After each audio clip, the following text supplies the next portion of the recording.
Bienvenue dans Mosaïque Salsa, le podcast qui t'emmène au cœur de la salsa en explorant sa danse, sa musique, son histoire et sa culture. Cette saison 2 démarre avec ce premier épisode autour des personnages emblématiques de la salsa.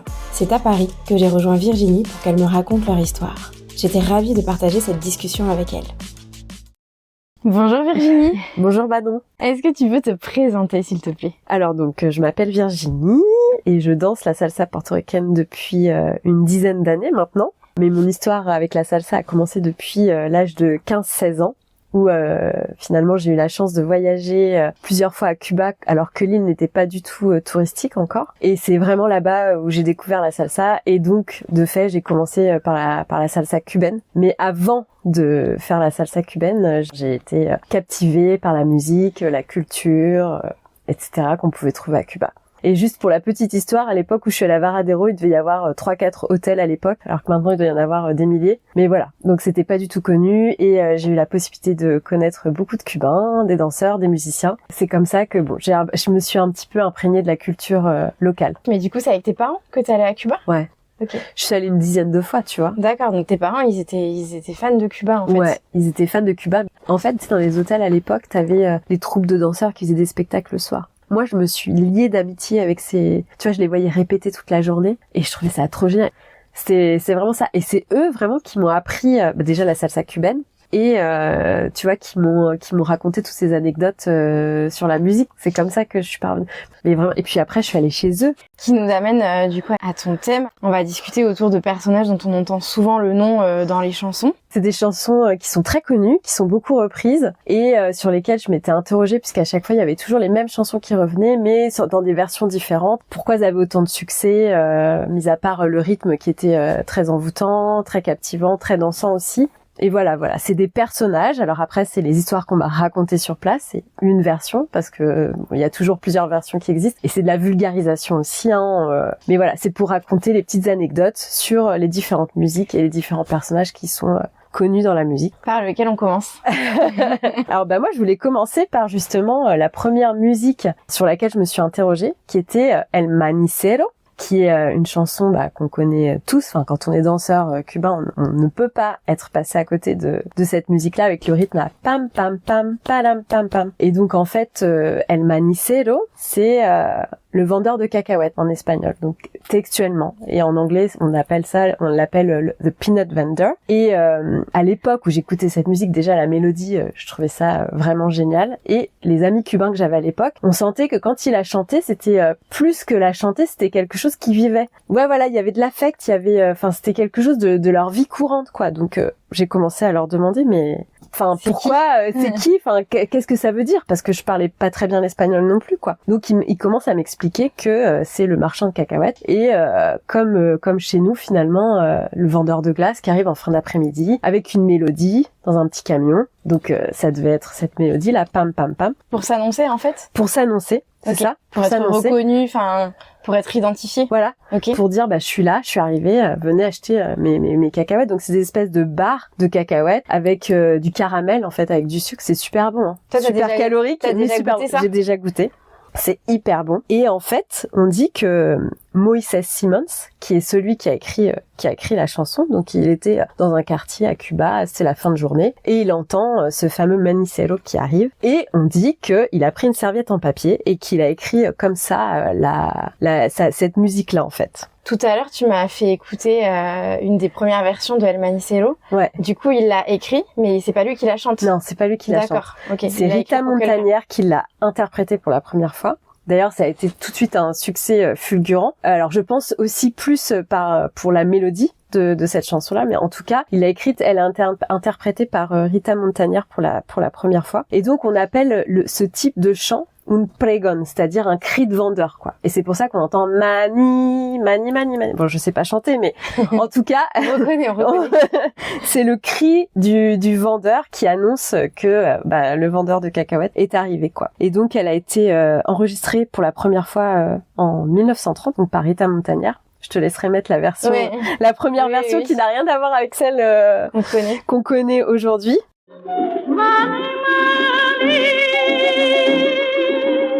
Si te quieres por ti convertir, cómprame tu curricita del maní.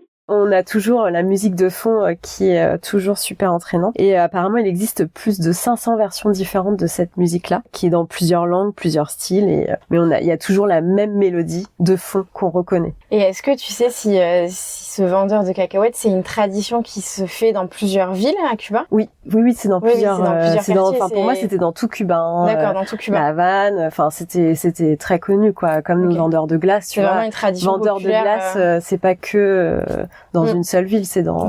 Pour moi, en tout cas, à l'époque, c'était le cas. Maintenant, je sais pas s'il y a encore le vendeur de cacahuètes qui arrive. Je pense que oui, mais d'ailleurs là-bas, c'est la manie en fait. C'est des petites cacahuètes. C'est vraiment une cacahuète particulière qui vendent en bar, hein, qui est aussi très très bonne, mais peut-être moins forte que les cacahuètes que nous on connaît. Donc c'était la petite histoire sur El Manicero.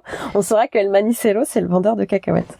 On passe à notre deuxième personnage. Alors, le deuxième personnage, c'est deux personnages finalement, c'est Juanita y Chan Chan dans la musique super connue de Compay Segundo, dont le titre est Chan Chan.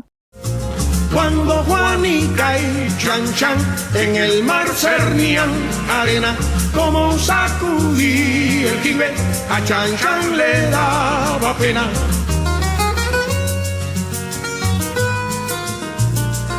Et en fait, elle met en scène deux personnages, Juanita et Chan Chan, qui sont issus d'un très vieux conte cubain de la province d'Holguín. Donc c'est vraiment à l'est de l'île. Et donc fait allusion à plusieurs villes. Elle dit de Alto Cedo voy para Macarey, llego a Cueto y ahora voy para Mayari. Quelque chose comme ça, mais je ne sais toujours pas chanter. Et en fait, cette chanson, c'est une histoire d'amour. C'est un jeune couple, Juanita et Chan Chan, qui sont le long du fleuve pour ramasser du sable et construire leur maison. Et donc Chan Chan est très gêné parce que il y a Juanita qui est à moitié nue dans le fleuve. Donc il se trouve très gêné, il est très timide et il a du mal, il sait pas comment exprimer son amour à Juanita. Donc c'est vraiment... Mais ils sont déjà en train de construire une maison ensemble.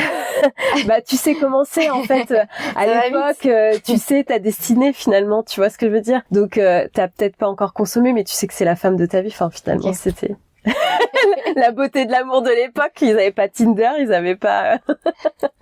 En tout cas, à l'époque, tu sais que t'es destiné vers quelqu'un et puis voilà, ce qui compte, c'est de construire ta maison. Enfin, tu sais avec qui, mais c'est juste, tu sais pas comment tu vas construire ta maison. C'est plus comme maintenant. Mais il sait pas comment... il est gêné, il sait pas comment exprimer son amour. Et finalement, ce conte résume un peu les vraies valeurs des Cubains et même de tout le monde, mais en tout cas les vraies valeurs, tu vois, l'amour, la sérénité, la vie, la paix. Tu vois, c'est vraiment un conte très très simple avec des valeurs traditionnelles très fortes qui sont encore d'actualité aujourd'hui, mais qu'on a plus tendance à oublier aujourd'hui. C'est vraiment les vraies valeurs. Et donc encore cette musique-là, elle a une mélodie assez particulière, assez entraînante et qu'on reconnaît. Et qu'on retient. Et qu'on retient, exactement. Et c'est ça qui fait que ces musiques beaucoup de versions sont aussi. Super fortes. Il y a plusieurs versions. Alors celle-ci, elle est plus récente, elle date des années, de 86, si ma mémoire est bonne. C'est une des chansons, c'est un des standards de la musique cubaine. Et comme El Manicero, on peut pas être passé à côté de... Du coup, El Manicero, c'est un personnage qui existe. Oui. Et est-ce que Juanita et Chan Chan, on sait s'ils ont vraiment existé? Ça a dû peut-être inspirer l'auteur de ce conte-là, mais je sais pas. Ou alors est-ce que ça existe dans la vie de tous les jours? Est-ce que c'était la vie à l'époque? Je sais pas s'ils ont réellement existé, mais peut-être aussi c'est les Cubains qui se reconnaissent dans Juanita et Chan Chan. Mais c'est peut-être leur Roméo et Juliette, finalement. Ouais. Je sais pas. Ouais. Là, je suis en train de partir loin, mais en tout cas. Voilà, c'est deux personnages qui sont jeunes et qui sont amoureux et voilà, qui savent qu'ils vont passer leur vie ensemble et maintenant il faut qu'ils construisent leur maison. Alors avec du sable, je sais pas s'ils vont si ça va tenir. si ça va tenir, j'espère que leur amour tiendra plus. Et du coup, tu disais, il savait pas trop comment lui déclarer son amour. Et est-ce qu'en fait, dans le conte, on sait comment il fait au final? Je sais pas. Tu sais pas? Ça, je sais pas. Je sais pas. Je suis pas. Okay. C'est un très très vieux conte, mais vraiment de siècles d'avant, tu vois. Donc non, j'ai pas posé la question. Je sais pas. Je laisserai le mystère planer. L'imagination de chacun. Voilà, l'imagination de chacun. Exactement. Et donc on arrive à la Negra Tomasa. La Negra Tomasa. Voilà, qui est le troisième personnage sur lequel je voulais parler. Donc la Negra Tomasa, c'est un personnage emblématique que tout le monde connaît également. c'est aussi une des références de la musique cubaine. Et en fait, la Negra Tomasa, ça raconte la vie d'un homme éperdument amoureux. Alors c'est toujours de l'amour dans les histoires, mais en tout cas il est éperdument d'une noire qui s'appelle la negra. Alors la negra ça veut dire noir, mais c'est pas un terme du tout péjoratif quoi. En fait la negra ça reflète toute la beauté qu'une femme noire peut avoir. Et en fait c'est vraiment une ode à l'amour et au désir. Alors la Negra Tomasa, il y a aussi le terme bilongo qui est employé, et le terme bilongo c'est vraiment c'est jeter un sort en fait. C'est vraiment, donc ça fait allusion un peu aux religions cubaines qui parlent beaucoup de sort, enfin qui pratiquent la sorcellerie. En fait. Voilà, exactement. Donc il a un peu envoûté en fait en lui jetant un sort. C'est une femme belle puissante. femme mais puissante. Voilà, exactement. Qui l'a envoûté et du coup comme par magie un peu il est amoureux d'elle par son magnétisme, il est envoûté par sa beauté et son charme. Et encore une fois, enfin la Negra Tomasa, c'est pareil, c'est une chanson qui a vraiment été reprise. Alors là, plus que la mélodie, peut-être aussi c'est le texte qui est très fort, où ils insistent sur l'amour et le magnétisme de cette qu'elle dégage de cette Negra Tomasa. Et du coup, non mais cette chanson, la Negra Tomasa, elle a été aussi reprise plein de fois. Je vois par Calle Vapor, par Las Cumbias Locas, Son Baradero. Enfin, il y a beaucoup de versions différentes de la Negra Tomasa. Estoy tan enamorado de la Negra Tomasa que cuando se va de casa, que triste me pongo. La Negra Tomasa, est-ce que c'est aussi quelqu'un qui a existé? Est-ce que c'est une femme en particulier? Ou est-ce que c'est le nom un peu générique d'une belle femme comme ça, un peu envoûtante? Je pense que c'est le nom générique, d'une belle femme envoûtante. Enfin, peut-être qu'elle a existé pour Compay Segundo, hein. Je sais pas, mais en tout cas je pense que c'est vraiment générique par rapport au charme des femmes cubaines et qui sont très belles et qui dégagent vraiment un magnétisme incroyable. Elles ont un charme incroyable, puis après elles se mettent à bouger. Enfin puis c'est des femmes de caractère en plus, donc elles ont tout pour plaire à un homme, hein. Pour les envoûter. Tu voulais que je parle de El Carretero, c'est ça? Le quatrième personnage. El Carretero. Ça, c'est une de mes chansons préférées. Chaque fois qu'il y a cette chanson-là qui paraît, vraiment, j'adore cette chanson-là. Ay, por el camino del sitio mío, un carretero alegre paso.